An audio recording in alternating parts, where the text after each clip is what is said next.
Felix Vallotton, Part 2. Felix was born in 1865 and died in 1925, the day after he turned 60 years old. He had just had a operation for some cancer that he had. We've already done somewhat of his history last week, so I'll just briefly share. He was born in Lausanne, Switzerland, and he was like a child prodigy at drawing, painting. He moved to Paris when he was 16, and that's where he stayed. Although he did go back to Switzerland, but he became a French citizen like right before World War One, and then he tried to serve in the army, but he was too old. So the government commissioned him to go out and do some war studies. Last week we looked at one of those paintings, but he also did a lot of other things around the war, and he did a whole series of woodcuts around the war. He became famous for being a woodcut printer, and we looked at some of those last week, and I found a lot more this week, and it's just amazing how many he did, how many subjects he covered. It's just it's almost like a cartoonist in the way that he would just cover so many different things, and he was just fantastic designer. Want to Yeah, record, Michael? Oh, you are. I'm sorry. I didn't see. yeah. Apologies. Uh, and but he gave up the woodcuts to concentrate on his painting when he was around 1900, I think in his mid 30s or something.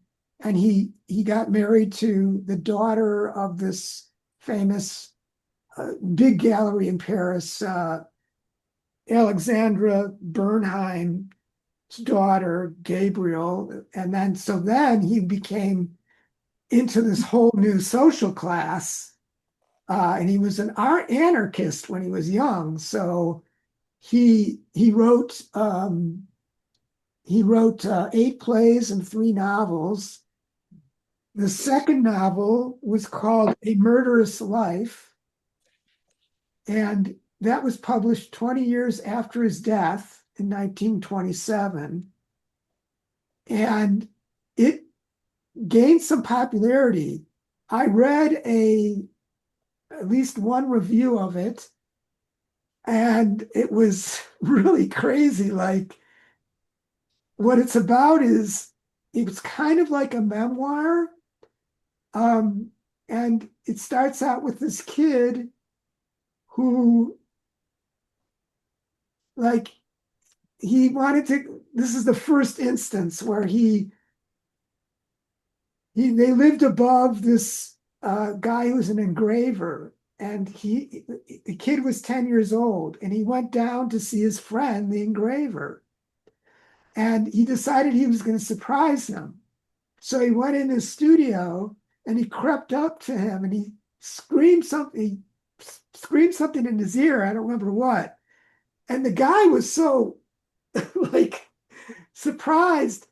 He accidentally pushed his burr, his engraving instrument, into through his thumb, fell down, and was like, in agony. And they, eventually, like, his thumb turned gangrene and he died. Is this a story or true? This is the story. This is the first episode.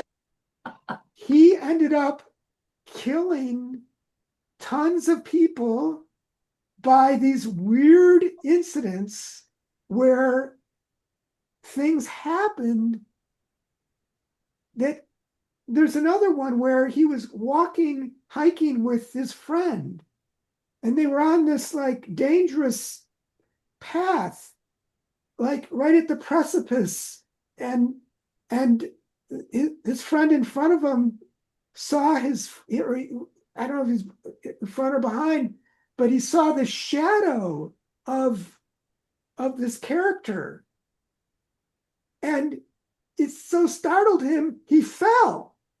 He fell down and he hit his head, and he was really badly injured. And 5 years later, he died of those injuries. So Wow. then this character realizes he is the touch of death. And this keeps going and going and going until he commits suicide. It's not, it's a very dark story. Kind of different from his artwork, huh? No, Oh no, you think no, it's not. no, But I see, I understand, yeah. it's this is a good insight into him now. Uh-huh. Part is like, so the character felt so horrible. He couldn't, it has a lot to do with memory, about feelings, about, and as I kept looking at his paintings, um, they're so enigmatic. Hey, David, welcome. I wish you were here a minute ago because I was telling the story you would have liked about Felix Vallotton's novel. Anyways, no, even in Felix's time, people didn't understand his artwork.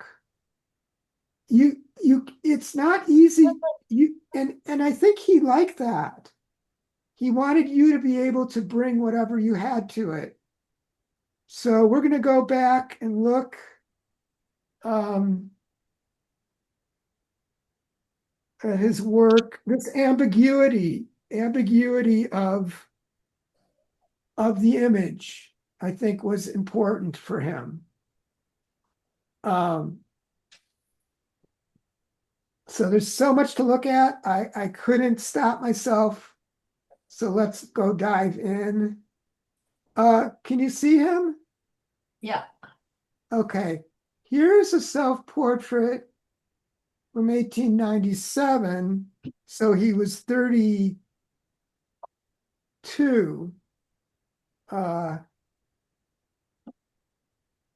And did quite a few self-portraits. We've seen a couple already, and each one he's different. But look at the way he does that face. Um,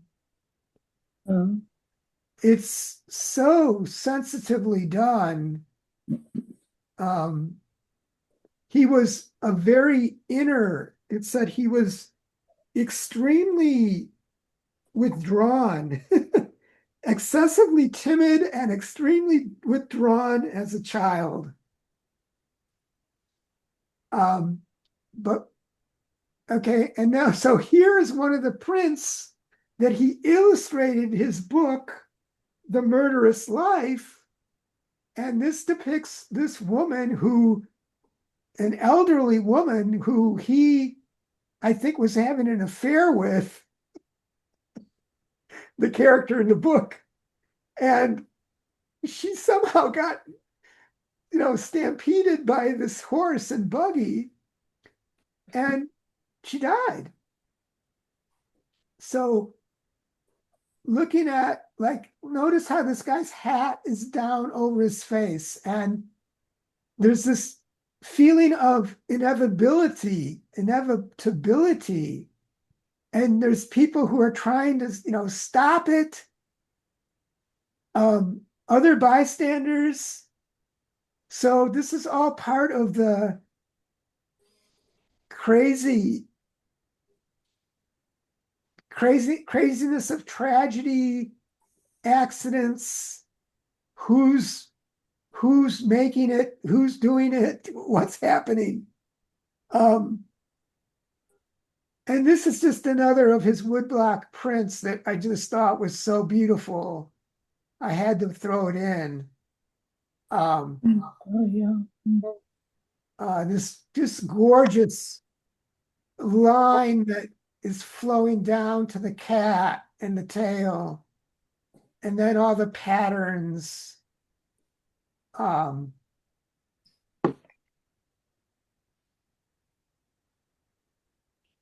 and so 1892, woman in the act of painting. And, she's got her legs open. Just think it's hilarious. Like, he's almost like she's giving birth.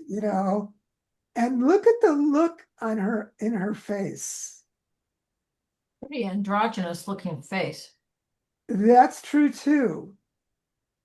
But there's something about he really captured, for me, I've been looking at so many of them, and it's the sense of interiority, Mm. the sense of interiority that he captures. Um, it's hard to put into words. It's I don't know. And he got more and more realistic as he got older, it seems. And this was going against the grain of modern art. Um, and he lost a lot of admirers because of that. Here, another kind of funny in a way painting with this little baby ripping up paper. Um, but look at the way he uses his values, his whites, the candle, the paper. The paper is so white bright, it's almost floating on top of the carpet. Mhm. This is all intentional. The red background, the red bed, the red chair, the red blanket. So he is a master designer, a master colorist, and the detail of this stuff on the mantle.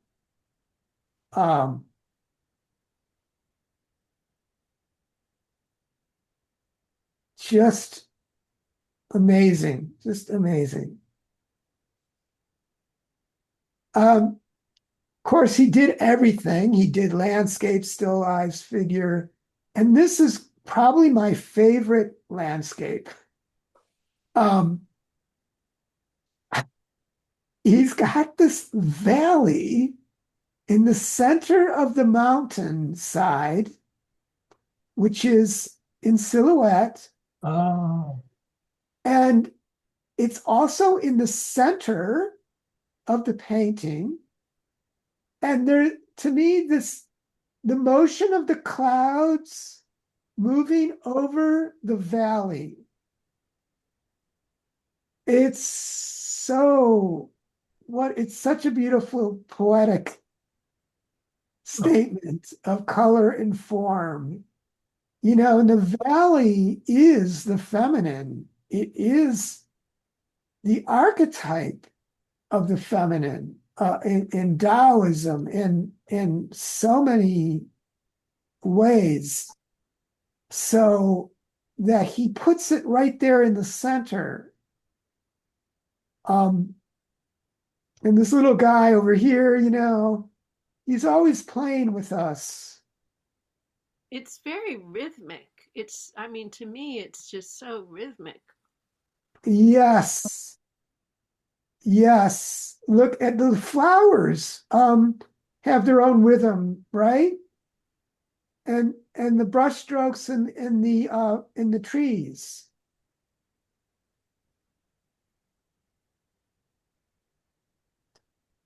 Here's a portrait he did of his friend Edouard Vuillard, who, with Bonnard, were the central guys, Maurice Denis, the three central Nabi painters. And here he is right in the center with this kind of aura of the sun around him. And the cloud right above his head, gray hat, gray cloud, gray clothes, bright green grass, gray ocean, Yeah, yeah. Oh, yeah. Huh. gray sketchbook. Oh,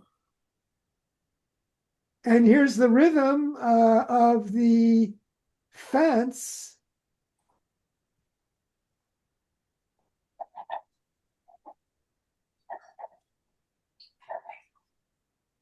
And then woman in blue looking in a closet, one of his favorite motifs, which I just think is mind-blowing in its mundane banality. But here again, he's got the figure right in the middle, and I don't know, they're just, how do you talk about this? Maybe they're not meant to be talked about. But look at how beautifully he does the fabrics, yeah. the frames of the picture and her clothes. Like you feel like there's so much happening here. You can't, there's no motion, there's no movement, it's still. But there's so much happening on an inner level, in an inner interior space. And I think that's what he's alluding to with this motif of looking into this closet space. One of his more fantastical landscapes might take you a while to see the kind of all these naked women fleeing from these mad bearded men, some of which are being captured by them. And this was something that they Bonnard played with also, nymphs, and this kind of prehistoric time or whatever. But these flowers with this luminous glow like stars against the yellow sky. They're also like waves. I'm sorry? They're like waves. The flowers? Just the whole scene, it's like the yellow waves on the dark background. It just reminds me of waves, the white of waves. Yeah. Yeah. It's an amazing painting, like coloristically and I thought it was a cityscape at night when I first looked at it, that those were lights and Oh, huh. from above. And then I thought, what are those little strange shapes? yeah. Ifs. Wow. This is how the Nabi historian Charles Chase explains what the members of the group aspired to. A picture had meaning only when it possessed style. That is to say, when the artist had succeeded in changing the shape of the objects he was looking at and imposing on them contours or a color that expressed his own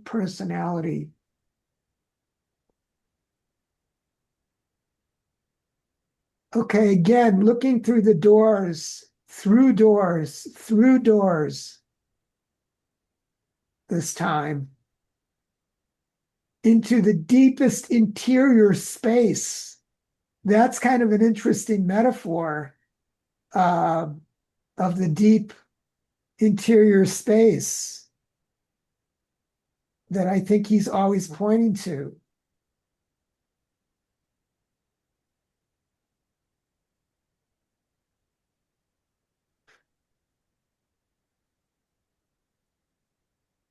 And another one like that, they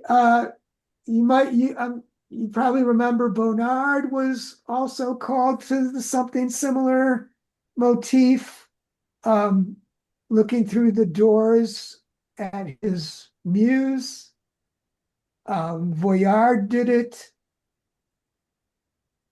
Um,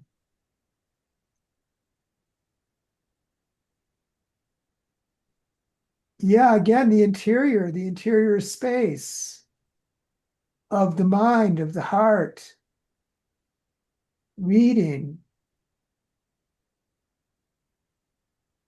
Oh, look at that. That's so beautiful in there.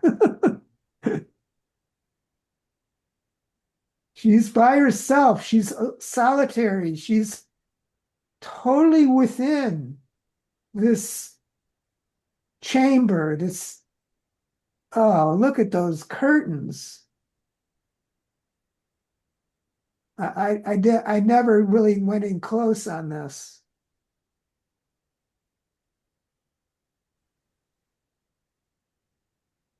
Y'all still there? Yes. Okay, just checking.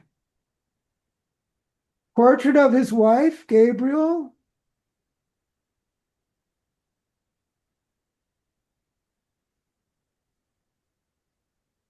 Really wonderful hand gestures and expression that he captures.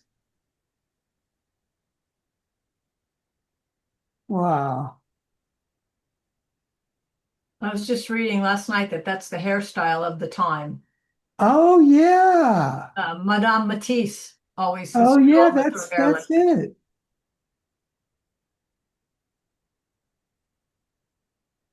Oh, just beautiful. Like this transparent shawl with this beautiful design. I like her nose. Yeah, and what about the shape of the dress, the white dress going up like a pyramid there? Really unusual. And Her then her eyes are really interesting to me. yeah, and look at this. So following this line, just sweeping around here, and then Uh-huh. so elegant, so graceful. Such a great artist.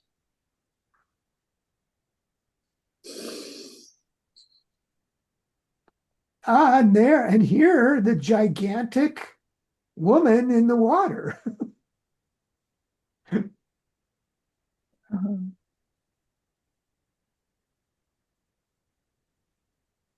Now, where he's going with this stuff, I don't know.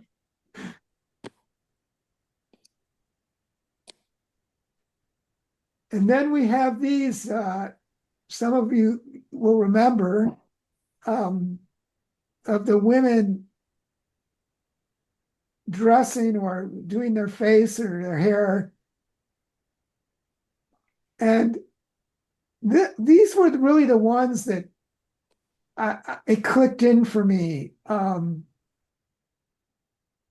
she's looking at herself. So she's there. It's like her body is there, but her mind, what's in her mind? It's like, it's just so And mysterious.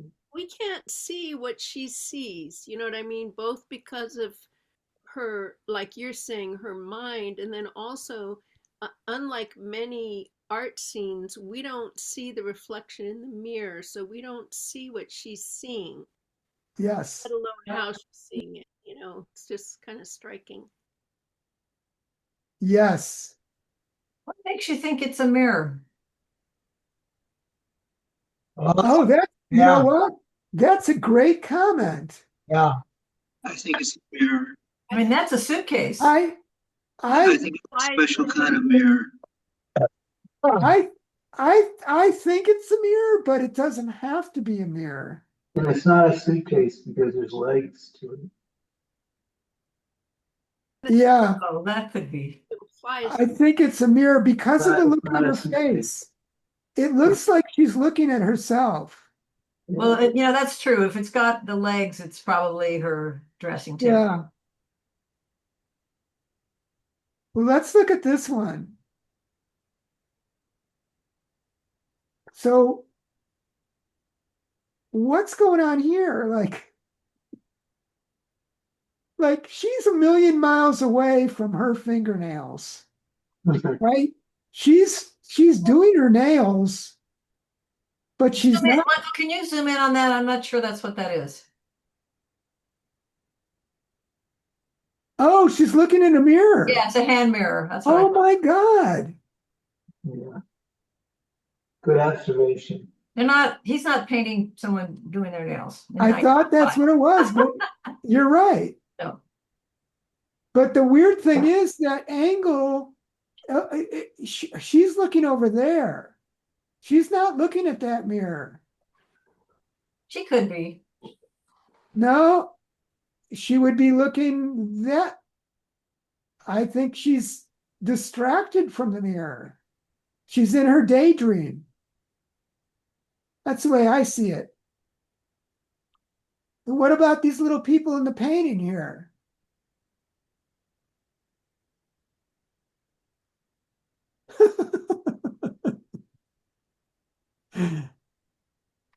Wow. Yeah, really.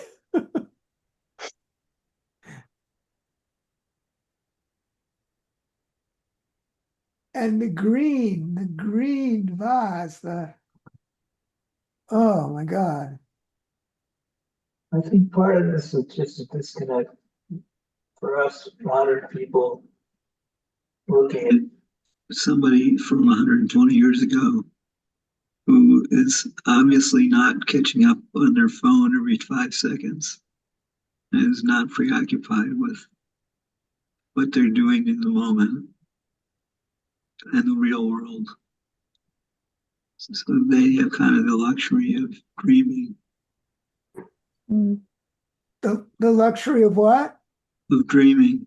Oh, dreaming. Yeah. Oh, yeah. Yeah. That's really a good point. Yeah. Yeah. And he captures that. Mhm. Not only that, but the way he contrasts the physical objects and the colors with the dreaming, it creates just some kind of strange poetry. I don't know how to describe it. It's the power of painting. I mean, it's the power of this art form that people don't get. Like, this is still, he's still teaching us something. Look at this one. I think this could actually looks like a very contemporary piece. At first I thought it was a photograph, but it's not. Amazing painting for its time. I mean, that's so like unique. Yeah.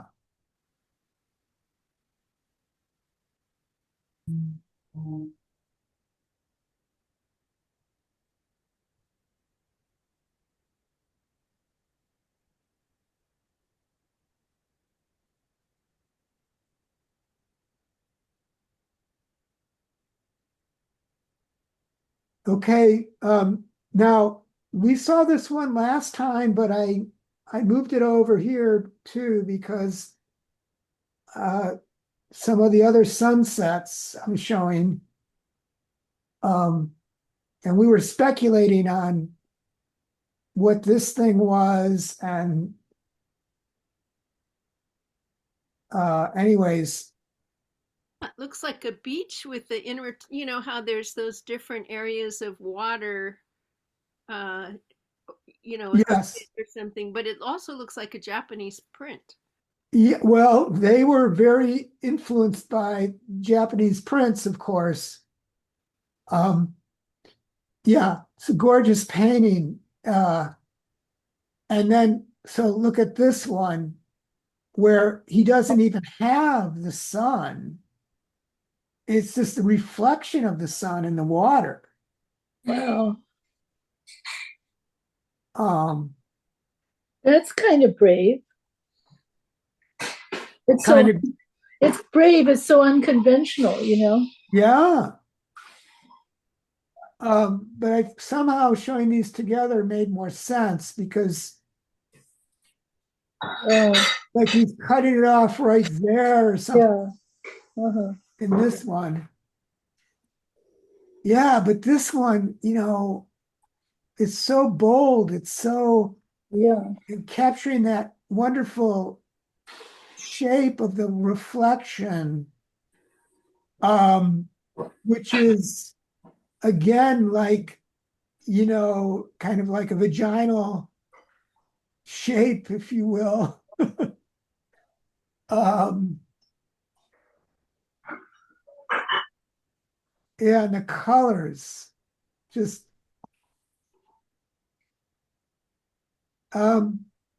so he did at least a few portraits of African people, Black people.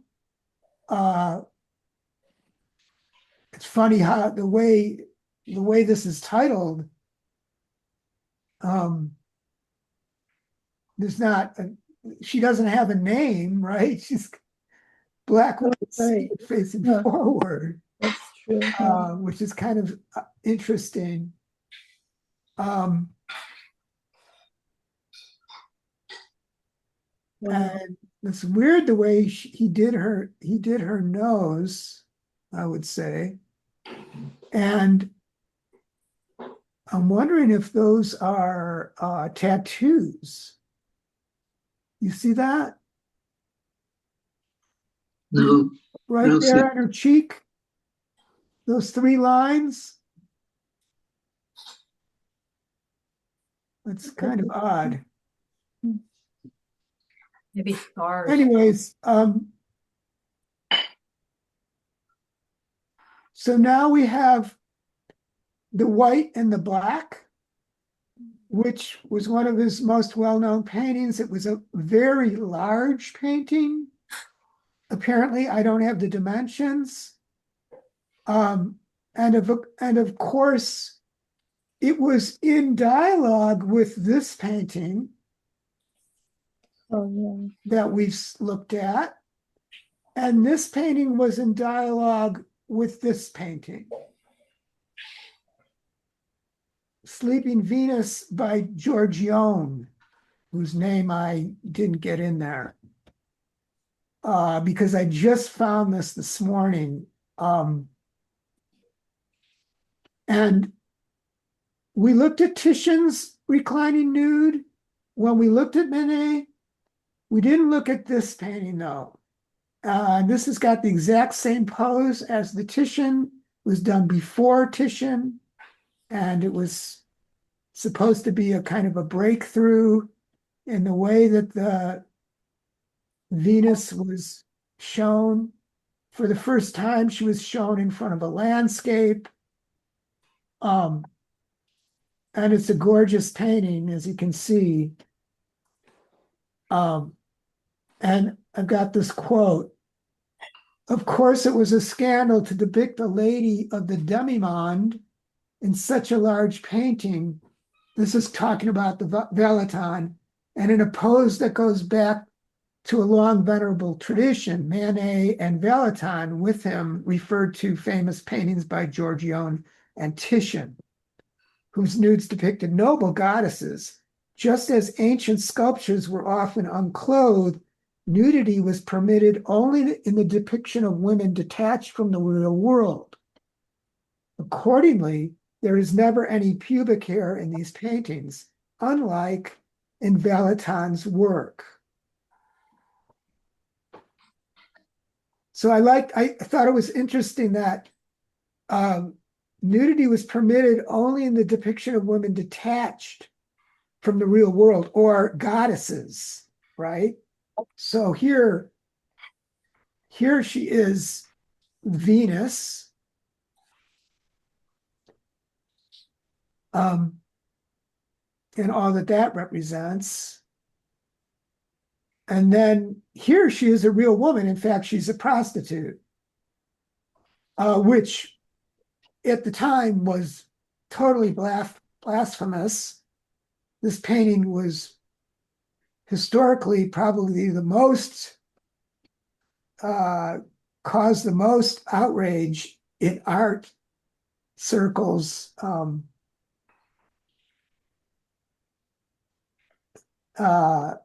And then let's go back and look at Vallotton. So as we saw last week, Vallotton was always talking about the servant class, the elites, the bourgeoisie, and their servants. And here, she's asleep, it would seem. Although they were speculating, does she really have an eye open there? Mhm. Is she really asleep or not? It doesn't I look bet this blew comfortable. people's minds at the time. I'm sorry, what? I bet this just blew people's minds, Yes, at yes, the time. I mean, yes. compared to the Manet 50 years earlier, the Black woman is subservient, at least. At least she's a maid, she's a waiting on the courtesan. But this one, what the heck? What's what's she doing? It's like, And whoa. yeah, and you know what? As far as I could tell, nobody knew what it was about. They even then, there was so much speculation about what this was going on here, and nobody really knew. Like, Well, we don't know. no. It doesn't look comfortable. Can you elaborate? Yeah, I mean the left hip is really way up in the air.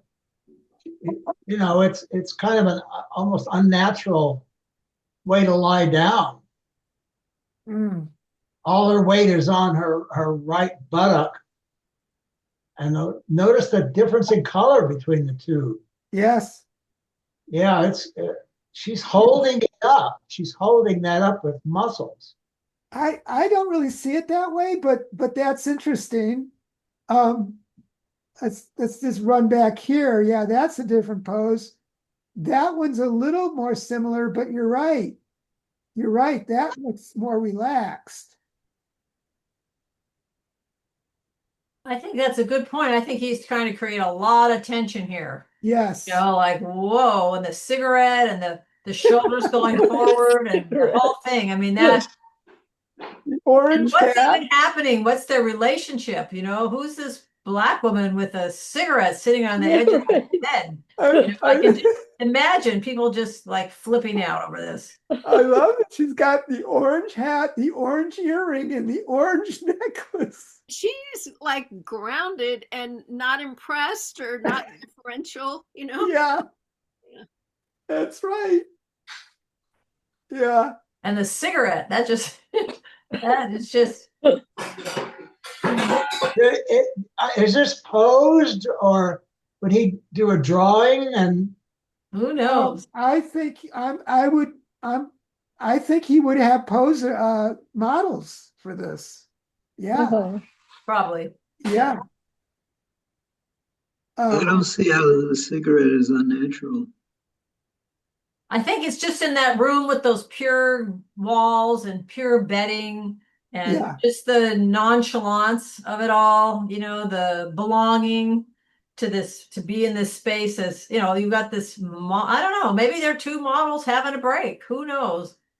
Well, it's also an excuse to put some white there over on that side. Yeah, yeah, but it's something about it. If it wasn't there, it would be a really different look. but Same with the orange hat. yeah, Like, I, I, I just love that somebody was saying that, at first I thought, okay, she's asleep, but maybe her eyes are open. That gives it a whole different dimension. Her me, fingers are very stubby, and the black woman's fingers are really long fingers. Guys, we could talk about this forever, but we got to move on. Yeah, that's a really surprising Thank you. painting. That would surprise us if it was painted today, that painting. Yeah, yeah. This is just a gorgeous painting. Uh, really masterful. Um, and here we go. Orpheus dismembered by the Maenads. And let's just read this first. According to legend, Orpheus encountered three drunken Maenads, one in the middle of a woodland glade one day. These Maenads were devoted female followers of Dionysus, the god of wine, fertility, and revelry. In their stupor, they made sexual advances towards Orpheus, but were spurned as he only took male lovers. They became irate and hurled sticks and stones at him. However, the beauty of his music caused the projectiles to stop in midair, unwilling to strike him. Finally, in frustration, the Maenads ripped him apart with their own bare hands. Legend has it Orpheus's head and lyre were placed into the river Hebrus, where they continued to bellow out beautiful music on their way toward the shores of the Mediterranean. Was he So married, Vallotton? yes, we just looked at his wife, Oh, right.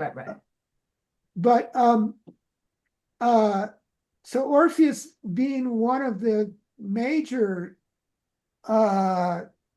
theme motifs of art and poetry um, through the centuries. It's gonna be loud again. And here it's really graphic um, way of depicting his demise. I don't know why they're going for his back like that, but I guess it doesn't matter where you start. Um, It's just so weird. yeah, Again, the woman with blonde hair looks like she's reaching and she's not comfortable doing this. can't see her face either. Right. And And she's very, who's got the other stick? They're not in the picture. yeah, that's right. But this woman is enjoying herself here. Yeah. This woman, she's got the rocks. me, it's like attacking patriarchy. Yay. Ah, I think this guy's just dark. um, yeah, I think Not totally dark, but he's got a dark he streak. did a whole series of prints on the theme of tension between the sexes. So he was interested in this, and I was as I was reading about it, it said Dionysus actually was angry at the Maenads for doing this because he was a big fan of Orpheus. uh, anyways, let's move on. Um, okay, here we are again in the library.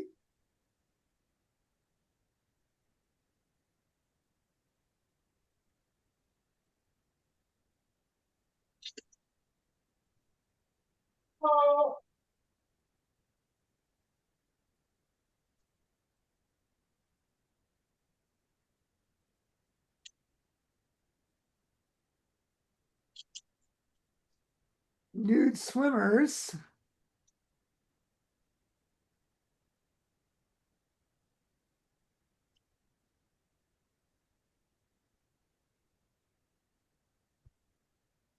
Very stylized way that he does the tree and the pond, and very still.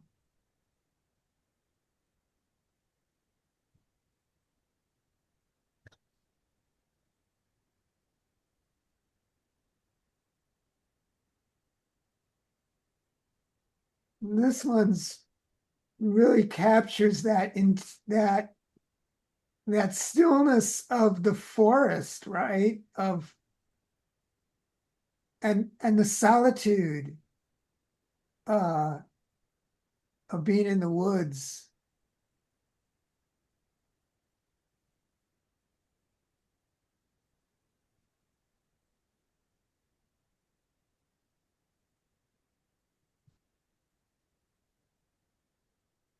So 1919, and he died in 25, and he was getting really into these highly refined, realistic still lives.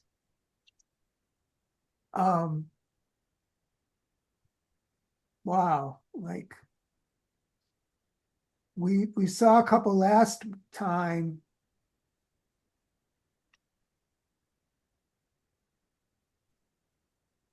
Wow, just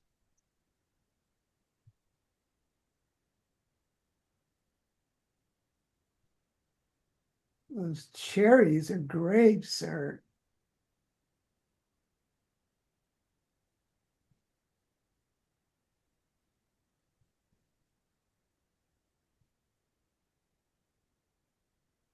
Red currants. oh, red currants.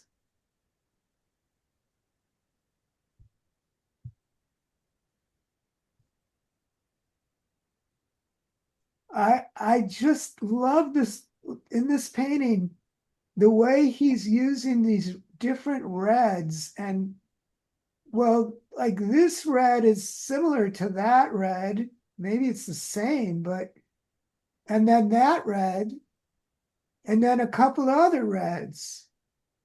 In the sea of yellow, um, and the dark colors, it's just brilliant. This all, to me, that's amazing, all the stripes, with the books, the tablecloth. Yeah, yeah, and then like Sonny was saying, like the rhythm of the books. Uh-huh. He's always got something like that going on. Um, and this whole thing here, okay, he's got this like 3/4 block of light and the 1/4 or 1/3 dark Oh, with the vase, the yellow vase. So and then the darker tablecloth. Yeah. yeah, right. Huh. Yeah.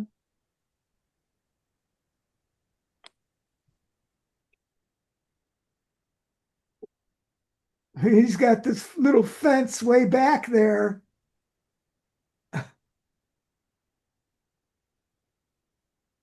Gates or whatever.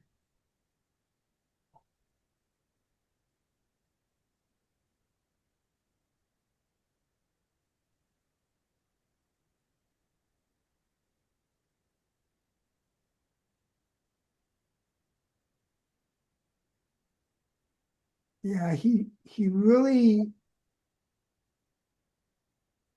made contrast, high contrast was something he used a lot. The white laundry hanging on the rope down there, the white tree, the white tower. Oh, I could never do that. I could never. That high contrast, just no. But it's beautiful painting. Kind of storybook. Yeah, let's look at those purple shadows. Michael, why couldn't you do? I don't understand why you're saying you couldn't do that. I just like my aesthetic is just not to have that super high contrast, you know? Oh, okay. Uh-huh. That's what I meant. I Yeah. see. It's not about the white, it's more about the contrast. Yeah. Yeah. Yeah. Yeah. Aren't you trying to get us to get out of our rut? Are you challenging me? And that's the question. I think you're trying to tell us to paint what we want, take risks, and do the wrong thing. Yeah, but Michael's past that. It's like, No, no, but you've got yeah, a no, style. I think I agree, Chance, with that, but at the same time, don't you got to be who you are. You know, Yeah. like, you got to be true to yourself. Which And is changing all the time, as this guy has shown us. yeah, that's an interesting point that we're coming to very quickly. Um, I've never had the feeling of Michael wanting us to get out of our rut. That's not we're where we are, you know, you're where you are, and that's good. Whatever it is. yeah, it's good to play and experiment for sure. Doesn't mean Um, you're in a rut. anyways, let's look at this one. Like, whoa. Oh my God.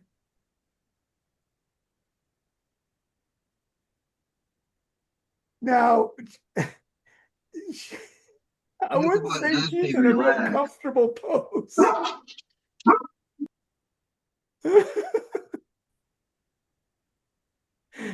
Oh, it's so beautiful though. It's like you don't know if you want to laugh, you want to cry, you want to throw up.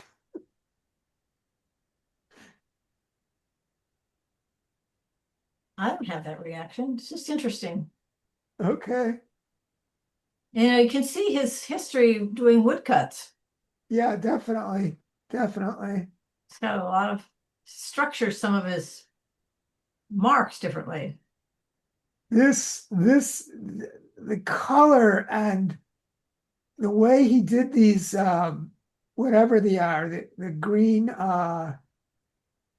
that's just, there's the rhythm again. There's the rhythm, and it's coming over this white shape, uh,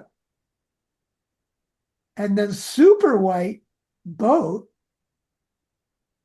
which is putting her in a little bit of a shadow space.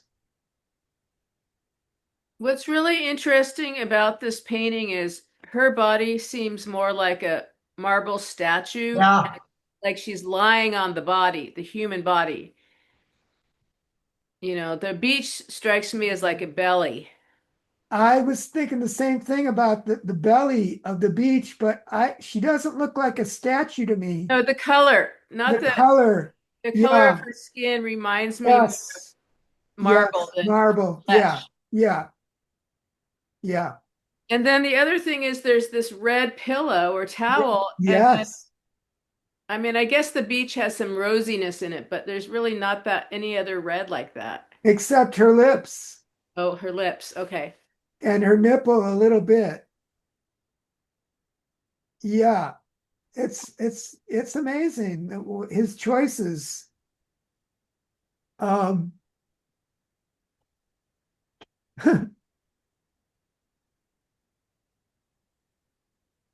oh,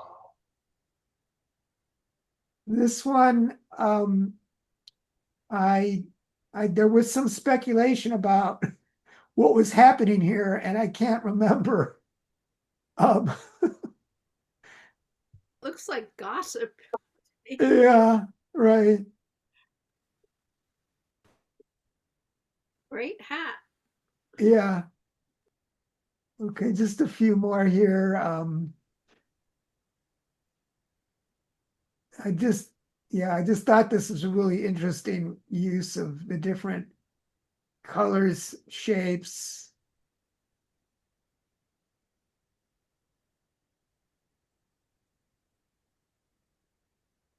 Okay, here we go. During his lifetime, Vallotton's paintings never received the acclaim they deserved. his career, even his style, was chronically affected by questions of identity, which conflicted with the demands of the public and our criticism for consistency. Okay, now we have this quote that I talked about last week, Roberta Smith, who says, by this point in the show, it becomes clear why Vallotton is not considered a first-rate painter. Perhaps he was excessively skilled with too many options at his fingertips. The variety here sometimes resembles a group show or a solo of some extra early postmodern artist who simply played the field. Yeah. So she's dissing Felix because he didn't play the game correctly. And John, who I know from my youth, is saying similarly that he wasn't playing the game right either. Also, he was Swiss, so because of that, he was never fully accepted by the French, which I didn't know last week. Anyways, I thought this was telling. This points to why he's not, one of the reasons why he's not more well known. What does it mean he was chronically affected by questions of identity? I think that refers to his being Swiss. Oh, okay. That's what I think. The what? Because he was Swiss and he wasn't French.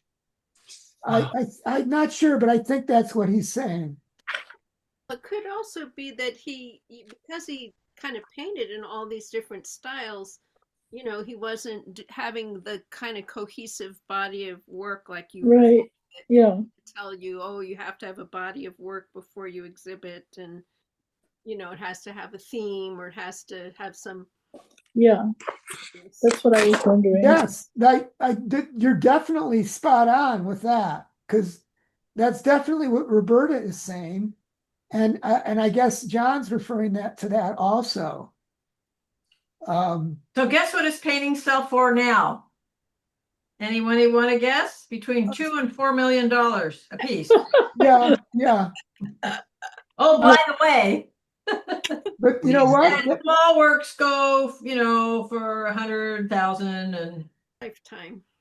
But remember, $1 million is not that much in today's art market. wow. For an artist of this caliber, he could be going for more, but These art critics are just reverse engineering. Just trying to explain why one of the famous with their own feeble minds. Right. They clearly don't have a clue. And they're just writing things like critics write things. Oh, here's a $6 million one. Because they're paid. Well, but the Roberta Smith point is it says a lot about how the art world works and why a guy like this who did so many different things wouldn't be accepted. Yeah. Remember we talked about that last time? Yeah. In a way, that's what we like about him. It's like, but that's what critics do, is they try to enforce norms that they make up themselves. Yeah, I agree. So look at this beauty here. I mean, God, the way he does that, what do you call it, that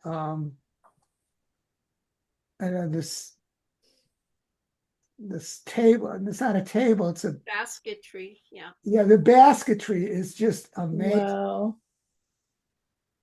And those oranges are ready to peel, like they're like, Yeah, and so that's the same color. Yeah. But it has such a different texture. But that's so unconventional to use to do that. Yes, absolutely. Yeah. Yeah. Like an art teacher would say, oh, that's, too much of that same color or whatever, Yeah. Right? Yeah.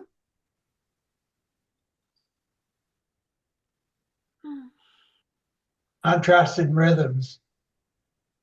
Uh-huh. God, I just can't get over what a great artist he is.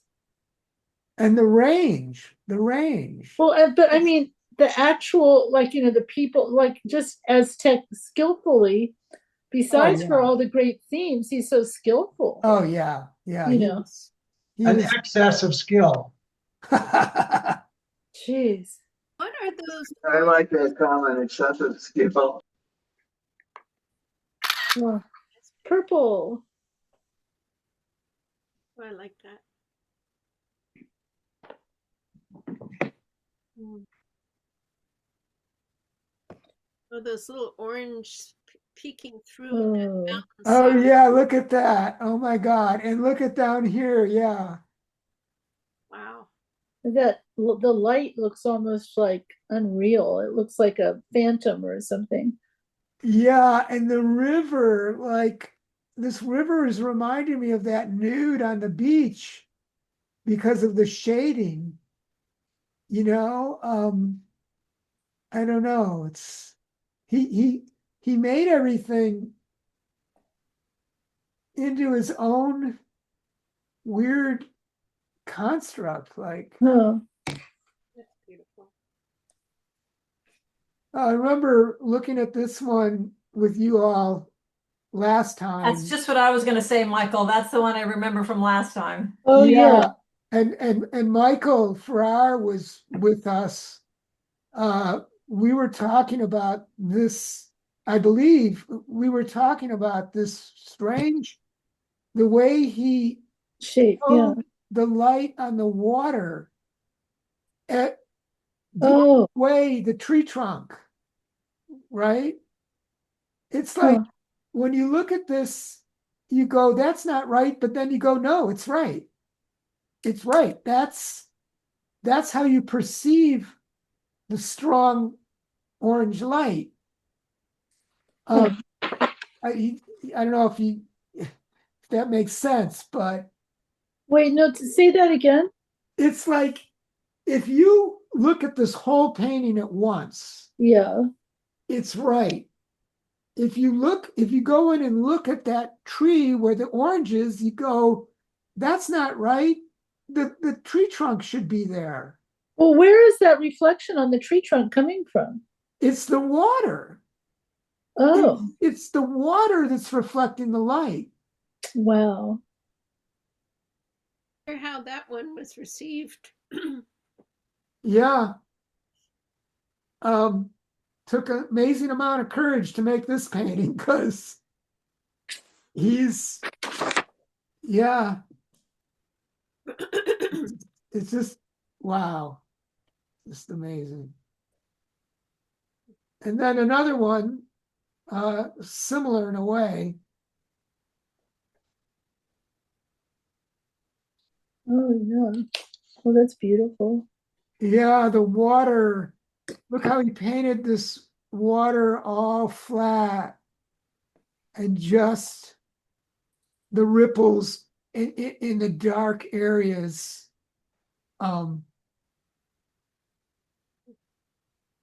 So beautiful. Wow. Okay, there he is. Ah, Look at that little wry smile. Yeah. That's what he had in his first self-portrait that I noticed. Yeah, he cut Oh his yeah. beard off. Uh, that white there. His white collar. The white line, vertical line. Oh, the canvas. yeah. Oh, that's what that is. I see. Yeah, that's Yeah, the yeah, back of it. yeah. Wow. Do you think he was able to support himself in his lifetime? You said he did well from the woodcuts. He did, and then he kind of had some ups and downs. Then when he got married, she was wealthy. Oh, right. So he was more stable, but then he also had some struggles. I don't know. I read conflicting stories about that. But obviously he devoted himself completely because he did 1,700 paintings and a couple hundred prints.